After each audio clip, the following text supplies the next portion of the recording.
23শে মে। আজ সকালে হাইডেলবার্গে পৌঁছেছি। ছবির মতো সুন্দর শহর, ইউরোপের প্রাচীনতম বিশ্ববিদ্যালয়ের অবস্থিতির জন্য প্রসিদ্ধ। নেকার নদী শহরের মধ্য দিয়ে বয়ে গেছে। পেছনে প্রহরীর মতো দাঁড়িয়ে আছে সবুজ বনে ঢাকা পাহাড়। এই পাহাড়ের উপর রয়েছে হাইডেলবার্গের ঐতিহাসিক কেল্লা। শহর থেকে 5 মাইল বাইরে মনোরম প্রাকৃতিক পরিবেশে প্রফেসর পমারের বাসস্থান। 70 বছরের বৃদ্ধ বৈজ্ঞানিক আমাকে যে কী খাতির করলেন তা বলে বোঝানো যায় না। বললেন, ভারতবর্ষের প্রতি জার্মানির একটা আলাদা টান আছে জানো বোধ হয়। আমি তোমাদের দেশের প্রাচীন সাহিত্য, দর্শন ইত্যাদির অনেক বই পড়েছি। ম্যাক্স মুলার এসব বইয়ের চমৎকার অনুবাদ করেছেন। তার কাছে আমরা বিশেষভাবে ঋণী। তুমি একজন ভারতীয় বৈজ্ঞানিক হয়ে আজ যে কাজ করেছো তাতে আমাদের দেশেরও গৌরব বাড়ল। রবুকে তার সাইজ অনুযায়ী একটা পেকিং কেসে খড়, তুলো, করাতের গুঁড়ো ইত্যাদির মধ্যে খুব সাবধানে শুইয়ে নিয়ে এসেছিলাম।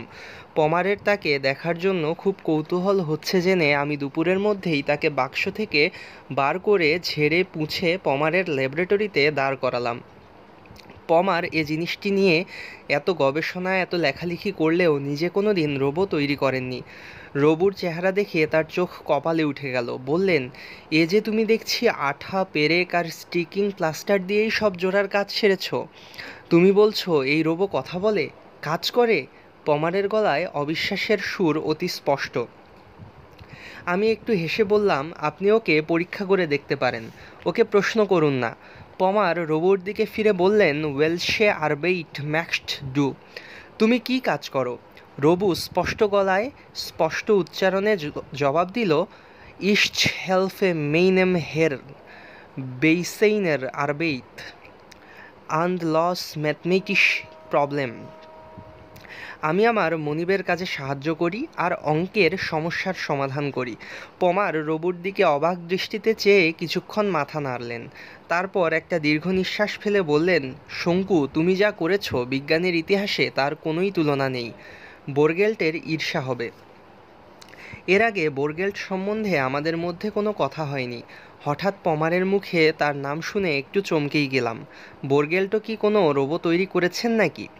আমি কিছু জিজ্ঞেস করার আগেই পমার বললেন, বোরগেল্ট হাইডেলবার্গেই আছে, আমার ওই মতো নির্জন পরিবেশে, তবে নদীর ওপারে। আমার সঙ্গে আগে যথেষ্ট আলাপ ছিল, বন্ধুত্বই বলতে পারো। একই স্কুলে পড়েছি বার্লিনে, তবে ওর চেয়ে আমি 3 বছরের সিনিয়র ছিলাম। তারপর আমি হাইডেলবার্গে এসে ডিগ্রি পড়ি, ও বার্লিনেই থেকে যায়। বছর 10 হলো ও এখানে এসে ওদের পৈতৃক বাড়িতে রয়েছে। উনি কি নিজে রোবো তৈরি করেছেন? অনেক দিন থেকেই লেগে আছে, কিন্তু বোধহয় সফল হয়নি।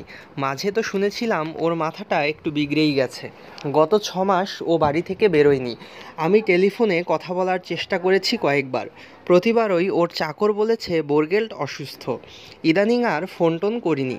আমি এসেছি সেটা কি উনি জানেন? তা তো বলতে পারি না। তুমি আসছো সে কথা এখানকার কয়েকজন বৈজ্ঞানিককে আমি বলেছি, তাদের সঙ্গে তোমার দেখাই হবে। খবরের কাগজের লোকও কেউ কেউ জেনে থাকতে পারে। বোরগেল্টকে আর আলাদা করে জানাবার প্রয়োজন দেখিনি। আমি চুপ করে রইলাম। দেয়ালে একটা কুকক্লোকে কুক করে 4টা বাজলো।